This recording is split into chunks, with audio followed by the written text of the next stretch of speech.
Atong sayro ng dugang pa mga balita sa Mindanao. Makabanato si Efren Mamak live sa General Santos City. Efren? Salamat, Sara. Usak ka lalaki ang samdan, human gitabangan og kulata o gidunggab sa grupo sa mga batanon nga nagamotor sa Coastal Road sa Cagayan de Oro City. PNP, padayon ang investigasyon sa itabo og pag-ila sa mga sospek. Ano ang report ni Cyril Chavez?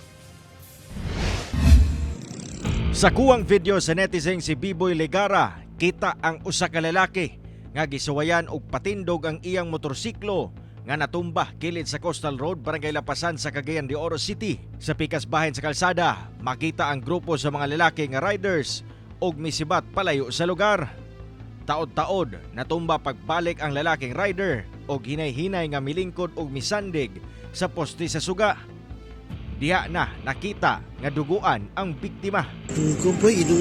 Gitabang gilayon kini sa nagpakabanang mga residente sa palibot ug daling gidala sa ospital ang biktima.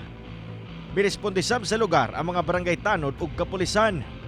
Matod sa kokpo, naila ang biktima nga usa ka 35 anyos nga lalaki, kinsa residente ra dool sa lugar. Samtang nagmotor siya, ana ay nipakunong kaniya nga nagmotor usab tulo ka mga riding individuals nga gipahunong siya o gisita siya pagkahuman gitabangan siya og kulata o gidunggab siya.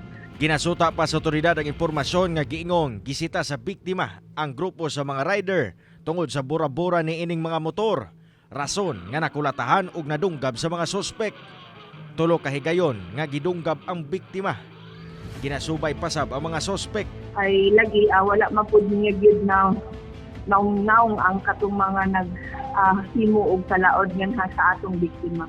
Nanawagan karon ang kapulisan sa katawhan sa mga posibleng nakahibalo sa panghitabo nga budangop sa Agora Police Station o di bakaha manawag sa ilang hotline numbers. Cyril Chavez, 1 Mindanao.